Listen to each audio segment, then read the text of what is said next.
Bill Carroll, Zenny60 Media, and I am at it again, working my way through that watch list. A couple more weeks to go before the season begins, so I'm going to try to give you two players per day until we get to college week zero, right? I'm going to start with Hunter Brown. Once again, this is a player that I believe is at least a prior and draft free agent, but if he tests super well, if he ends up being 6'4" as opposed to say 6'3" and a quarter, 6'3" and a half, he ends up being legitimately 240 and not 234 pounds. Those things will help. First spotted him when he was playing Norfolk State many years ago when he was back at St. Francis. In fact, his first career reception, behold, was against my Norfolk State Spartans. Then in that 2021 year, he was in 11 games, had 14 catches for 184 yards, a 53-yarder against Central Connecticut, and I said his first career reception against us, September 25th of that year. Also had 3 receptions against Bryant. Then in that next year, in 2022, he kept growing, kept establishing himself. Had 16 catches for 221 yards. Also had his 3 receiving touchdowns. Also rushed for 46 yards on 10 carries, and a rushing touchdown. So you could see athletic ability, change of direction, a little bit of power. His best game was a 2-touchdown game, 5 receptions for 71 yards against Duquesne. And then last year, also he chipped in a 2-yard run, touchdown run against Central Connecticut. Then last year, he really put a stamp on last year. He transfers to Eastern Kentucky, has a real breakout season. In 11 games, he had 387 yards in receiving, also had 3 touchdowns on those 33 catches, averaging 11.7 per reception, 3 receptions per game, and 35.2 yards per game. I think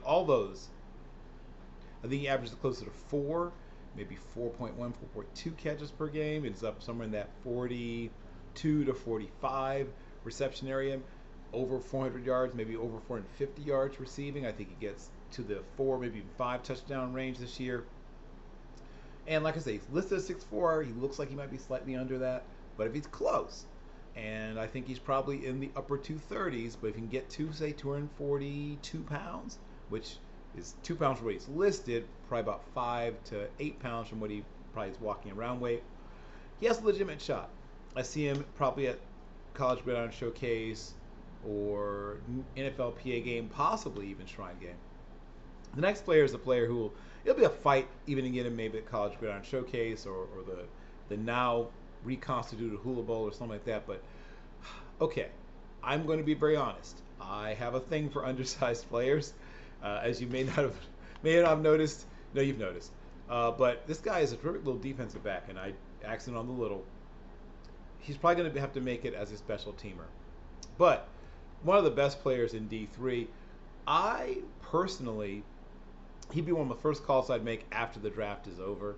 Just because of his size, he's not getting drafted. But he's listed at 5'6", 5'5 3/4", probably. I think the 163 is about right, 161, 162, somewhere in there. Also a really good sprinter.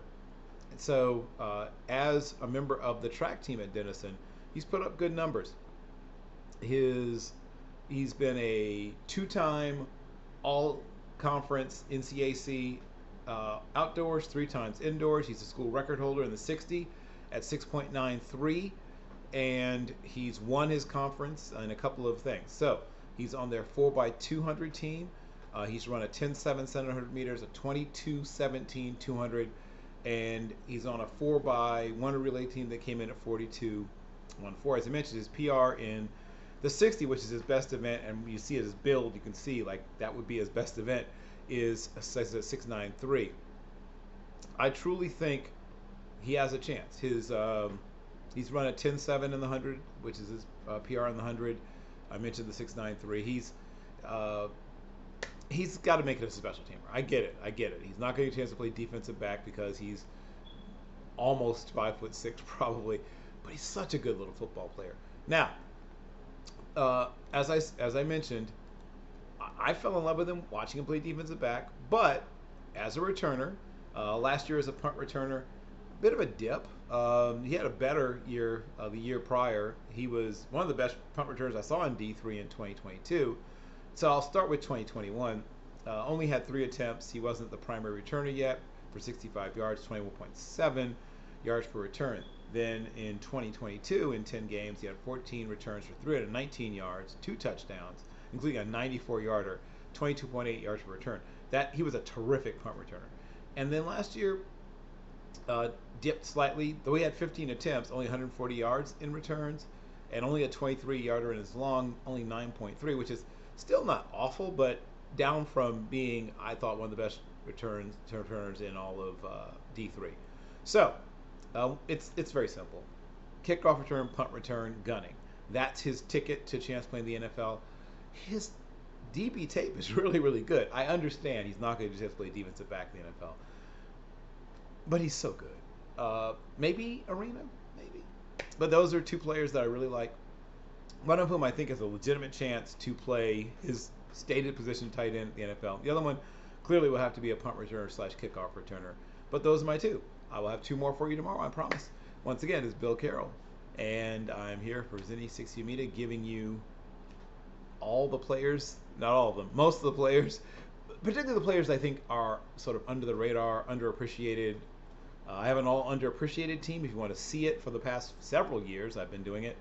Just go to hashtag all underappreciated team and then put in a year and you'll see that year's team. Once again, Bill Carroll for Zinni 60 Media. That's all I've got today. I've got more for you tomorrow, and I will see you then.